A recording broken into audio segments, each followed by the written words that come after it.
ئەمڕۆ 15 ساڵ تێپەڕ دەبێت بەسەر هێرشەخرێناویەکەی 11 سپتەمبەری ساڵی 2001 ئەمریکا و دوێنێ وەزارەتی دەرەوەی ئەو وڵاتە لە ڕاگەیەندراوێکیدا هاوڵاتیان و بارەگاکانی خۆی لە وڵاتانی دەرەوە لە ئەگەری هێرشی هاوشێوە وشیار کردەوە.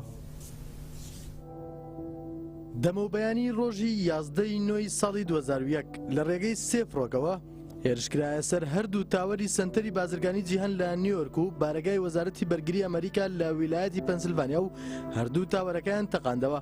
لە ئاکامی ئەو هێرشانەدا نزیکەی 3000 کەس گیانیان دەستدا و هەزارانی تریش بریندار بوون. دواتر ڕێکخراوی قاعیدا ئەنجامدانی ئەو پەلامارانەی لە ئاستۆی خۆی گرت. ئەو کات چاودێرانی سیاسی ڕایانگەیان کە ئەو هێرشانە دەستپێکی جەنگی جیهانی سێمە لە دنیادا. پاشە هێرشانەش ئەمریکا لە ڕێگەی هێزەکانیان و هێزەکانی ناتۆوە لە حوتی مانگی دەی هەمان ساڵ دەستیان بە جەنگ لەگەڵ تالیباندا کرد کە ئەو کات حکمی وڵاتی ئەفغانستانیان دەکرد. شەڕینەوان ئەمریکا و ئەفغانستان تا ساڵی 2012 بەردەوام بوو کە بەهۆیەوە زیاتر لە 5 ملیۆن ئاوارەی لێکەوتەوە و لەو شەڕانشدا 34,000 هاوڵاتی مەدەنی گیانیان دەستدا و لە هێزەکانی ناتۆش 2700 سەرباز کوژران و لە هێزەکانی تریش کە شەڕی تالیبانیان دەکرد 11,044 سەرباز کوژران لە بەرامبەریشدا 38,000 چەتەی ئەلقاعیدەش کوژران. بەڵام تا ئێستاش نتوانراوە ئارامی و ئاسایش بۆ ئەفغانستان بگەڕێنرێتەوە. دوێنەشەی من زەوایری سەرکردەی قاعیدە لە گرتەیەکی ڤیدۆیدا هەڕەشەی دووبارەکردنەوەی ڕووداوە خوێناویەکانی 11 سپتەمبەری 2001 لە ئەمریکا کرد. هەردوێنش لە ئاگادارنامەیەکیاندا وەزارەتی دەرەوەی ئەمریکا بانگەوازی هاوڵاتیان و بارەگا و بنکەکانیان کردووە لە وڵاتانی دەرەوە کە هۆشیار بن لە ئاگەری دووبارەبوونەوەی هێرشی خوێناوی هاوشێوەی هێرشەکەی 11 سپتەمبەر. پاشان و لە ساڵی 2003دا ئەمریکا پەلاماری عێراقیشی داوت تا ئێستا شەڕی تایەفی و مەزهەبی لە عێراق بەردەوامە و ڕۆژانە بەدەیان هاوڵاتیە وڵاتە دەبنە قوربانی تەقینەوەکان. پەیمانگای سەربەخۆیی مەدەنی و کۆمەڵایەتی ئاشکرایان کرد لە ساڵی 2003 تا ساڵی 2007 زیاتر لە ملیۆنێک هاوڵاتی عێراقی گیانیان دەستداوە.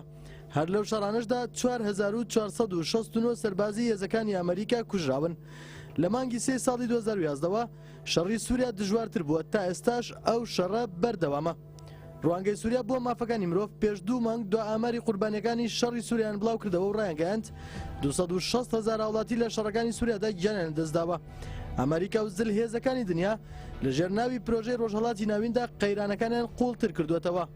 ئەو هەموو قوربانیانە و شەڕی وڵاتانی سەرمایەداری وەک ئەمریکا و ئەوروپا لەگەڵ هێزە کۆنەپەرست و جیهادەکاندا شەڕی دەسەڵات و داراییە و بۆ ئەوەیە کە بتوانن بە ئاسانی بەرهەمی وزەیە وڵاتانە بۆ خۆیان دابین بکەن و یاری بە نرخی بازاڕەوە بکەن.